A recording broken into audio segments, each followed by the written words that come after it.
So now, what you need to understand about me also is that I'm someone who I grew up, growing up, right?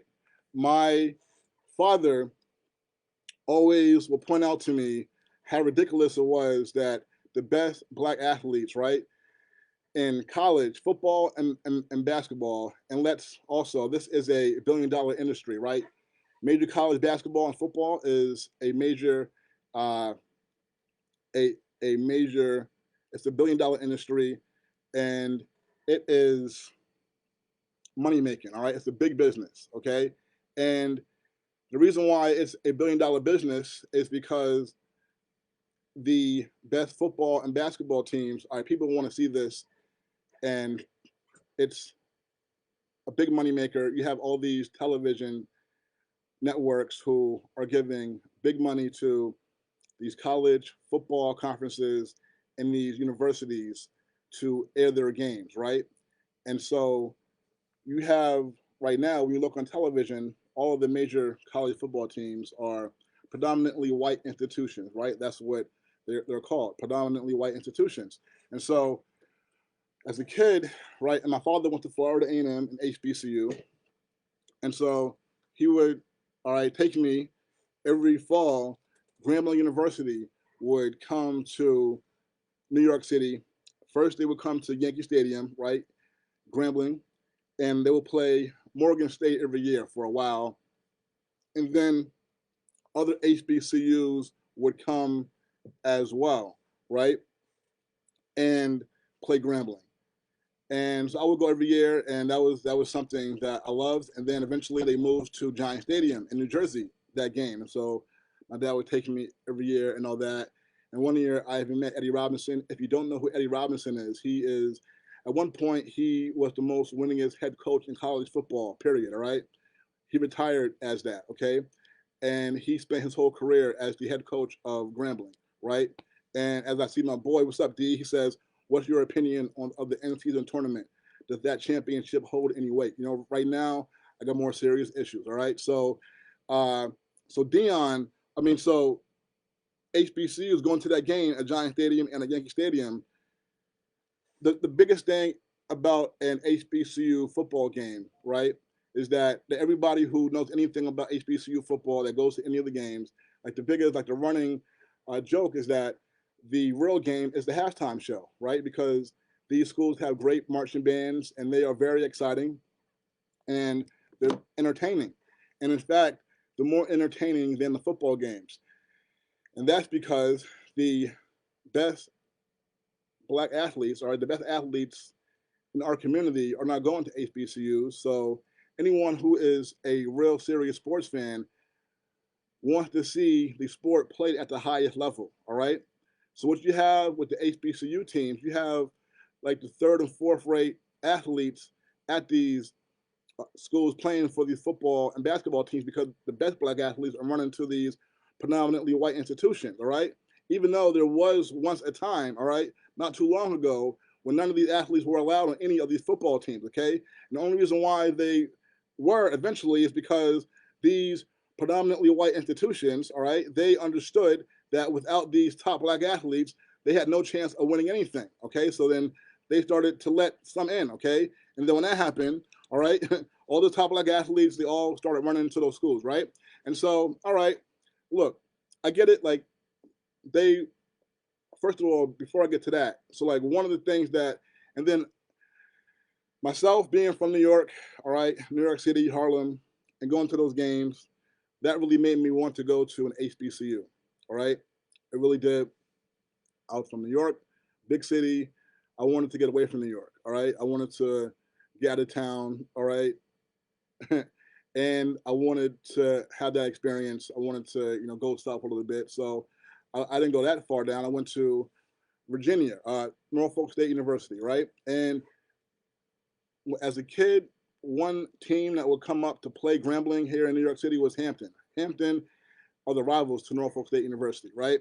And I always thought it was cool how Hampton, they were on the water. I had never been down there as a little kid, but just hearing about Hampton, it sounded cool. Like it was on a bay by the water, and everybody was outside in the warm weather with shades on. Beautiful black people, and it was a great thing. Like That's in my mind.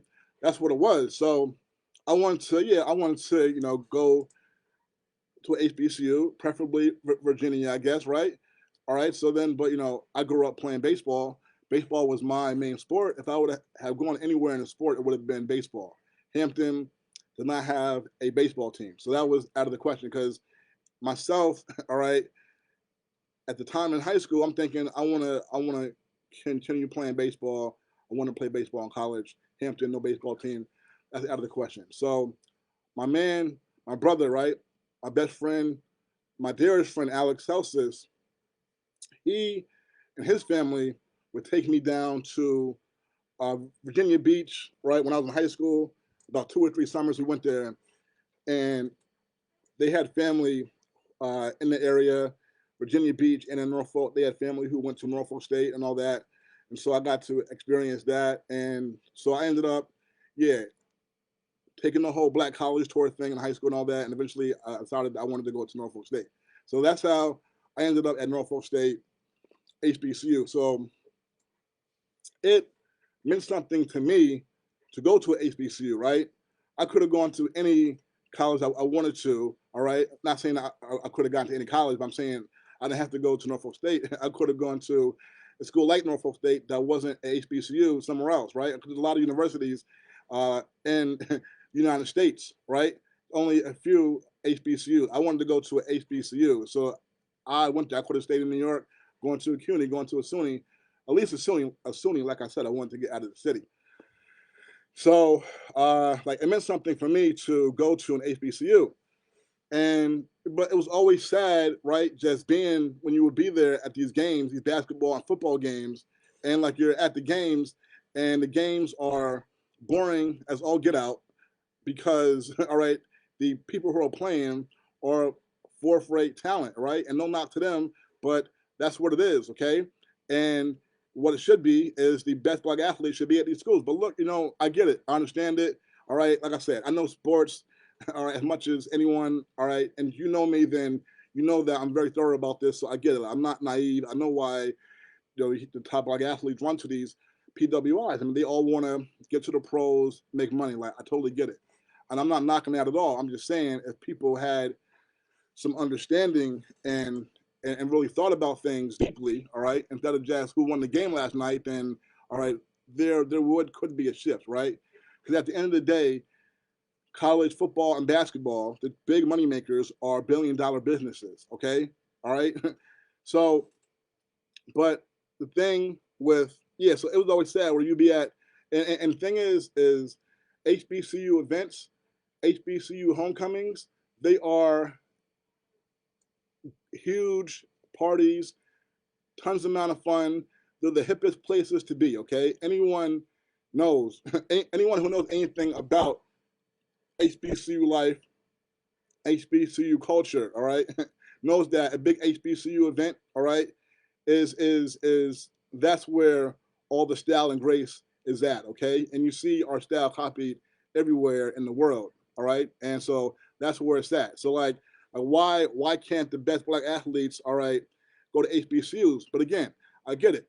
Now the problem here is that, okay, now I'm going to talk about Deion Sanders, but the issue is that Deion Sanders was really, he went to Jackson State, and I'm going to backtrack in a minute, but he went to Jackson State, but to be the head coach. And when he went there, it really seemed like he was genuine about it.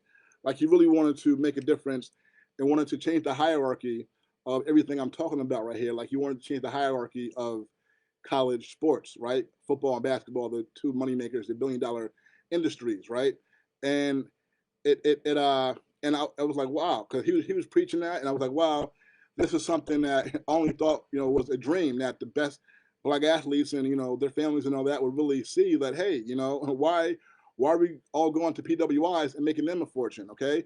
And by the way, has anybody seen the endowment that the University of Colorado gets, all right, every year? Okay. Or other major PWIs like them, all right? And like they need, the University of Colorado needs a winning football team to make more millions and billions of dollars. Like, I need a hole in the head, okay? They don't, all right? But Jackson State and these Black schools do, right? So I'm going to get to that in a second. I just want to say about Deion Sanders, right? So Deion Sanders, Coach Prime, right, as he wants to be called.